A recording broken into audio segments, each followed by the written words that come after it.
Neuroshima Hex is a 2 to 4 player game based upon the Neuroshima role-playing game by Portal.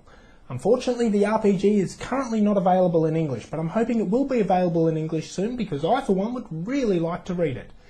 The world portrayed in this game is that of a post-apocalyptic one, so it's been completely torn apart by war, and this war is actually an ongoing one between man and machine. The remains of humanity have gone into hiding in fear of these machines, and the humans have organised themselves into small groups. But unfortunately, because of reasons of survival, conflict between these groups are quite common. So basically the setting is a world full of conflict, and it's these conflicts that are represented in the game. In Neuroshima Hex, players will be placing hexagonal tiles on a board, and each of the tiles depicts one of their group's units. Players will continue to place tiles until a battle is triggered, and then you'll watch the battle unfold, and it's just a great amount of fun. I love it. The goal of the game is to destroy the enemy's base. A base in the game has 20 hit points to begin with. It's a fantastic game. Let's jump right in and let's have a look at how it's played. In this overview, I'm just going to show you a few of the basics. On the board, we have the track around the outside, which will keep track of the base's hit points as they take damage. The game actually only makes use of the centre of the board. The rest of the board is actually for use with expansions that are available as a separate purchase. Okay, players first start by placing their bases on the board wherever they feel will suit them best. On the majority of your turns, you'll start by drawing up to 3 tiles from your deck, and the first choice you're going to have to make is to discard one of the tiles in your hand, which is often harder than you might think because most of the time, you're going to want to keep them all. Here, Blue will discard this unit. Blue then chooses to either place the 2 remaining tiles on the board, discard them, save them for another turn, or any combination of those options. He chooses to place one unit and save the other one. Players will continue alternating drawing and placing tiles on the board until a battle is triggered. A battle is triggered if a player plays a battle tile. Battle tiles are mixed in amongst the other tiles of your deck. A battle also begins when the last vacant space on the board is filled. So let's have a closer look at a few of these tiles. One long narrow triangle indicates a ranged attack at a strength of 1. This unit will shoot in a straight line in the direction of the triangle. This unit will also do a ranged attack, but because he has 2 narrow triangles, it is at strength 2. The not so narrow ones, well that's being polite, isn't it? The little fat stubby ones indicate melee attacks where the unit will have to be adjacent to the enemy unit to inflict damage on it. This particular unit will inflict a strength 1 attack on adjacent units, but from 3 directions. All units pictured here have only 1 wound, and if they take a strength 1 attack, they will die and be removed from play. The numbers here on the tile are really important as they indicate the unit's initiative. So let's skip ahead a bit and assume that the players in this example have placed some units and a battle tile has been played. I'm just going to highlight the players' bases so you can identify them again. And I'm also going to put a little marker up here which will keep track of the base's damage.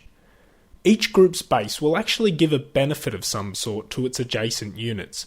But for the purpose of this overview, I'm going to keep it simple and we'll ignore that. Okay, so players will now watch their units battle in phases that are determined by their initiative in descending order. So all initiative 3s will strike simultaneously, then all the 2s, and so on. Let's begin.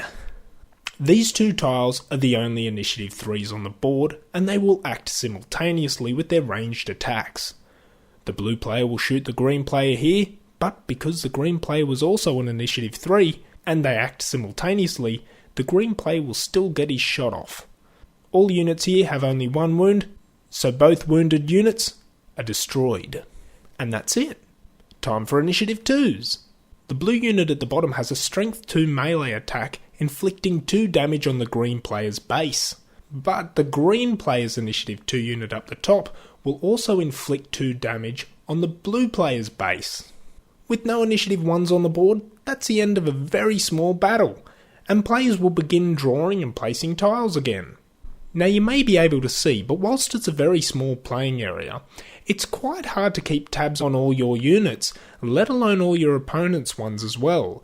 It's quite easy to place a tile and not realise that it could have been better placed somewhere else until it's too late. So sometimes you'll think you've got it all worked out and there's one tiny little thing that you didn't pick up on and the whole battle can go horribly wrong for you. So I'm going to set up the battle again in exactly the same way, but I'm going to make one small simple rotation of the blue unit just to sort of show you how a small change can affect even the simplest of battles. So let's work out the battle again.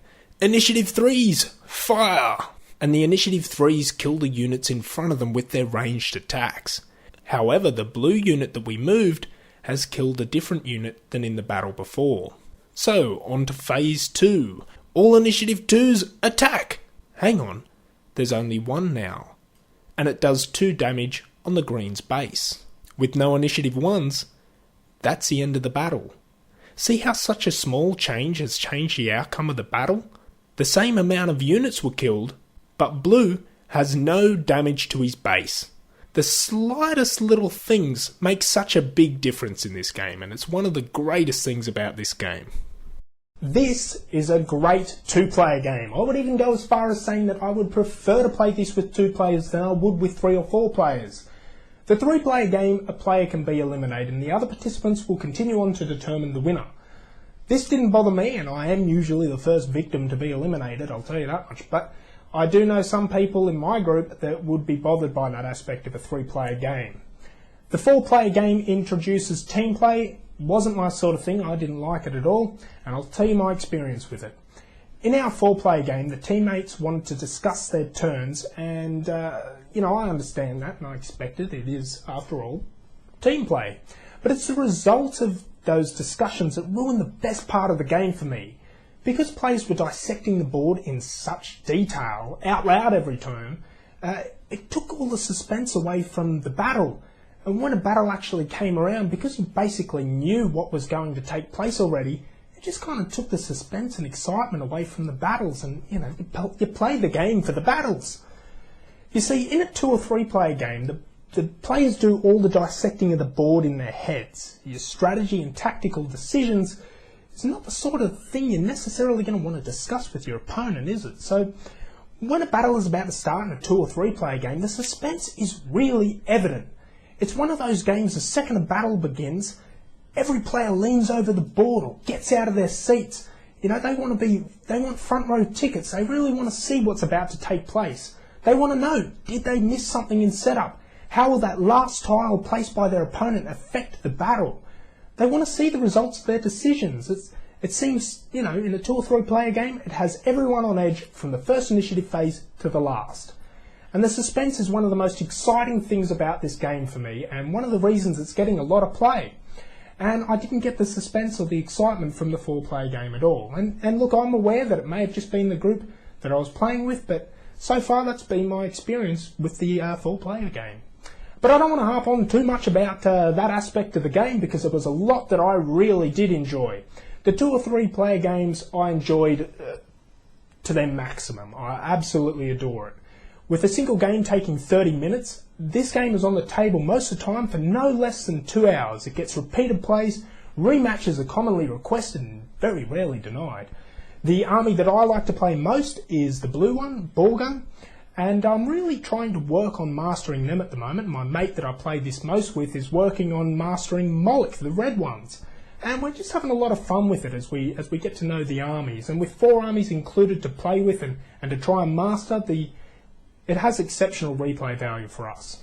Within a week of owning this, I actually ordered the Babel 13 expansion, which introduces terrain. I think it introduces a campaign and some new armies, but unfortunately most places I've ordered it from are out of stock, so it just sort of keeps getting bounced around, but that's fine. I'm having a blast with this at the moment. It's a great game. It has everything, it's got plenty of choices to make, it's got some suspense, a lot of excitement, the battles are excellent, the theme's great. It's just got plenty of reasons to come back for more and more. I can see this game by the end of the year climbing up the ladder to take the title of most number of plays in my collection, and there is a number of games in my collection with a significant lead on Neuroshima Hex, but it's just getting a lot of love, and for good reason. It's a great game. It has you thinking as you set up your units, and it's a great deal of fun as you watch them get wasted. Thanks for joining me on another episode of Castelli Reviews, and I hope to see you all again soon.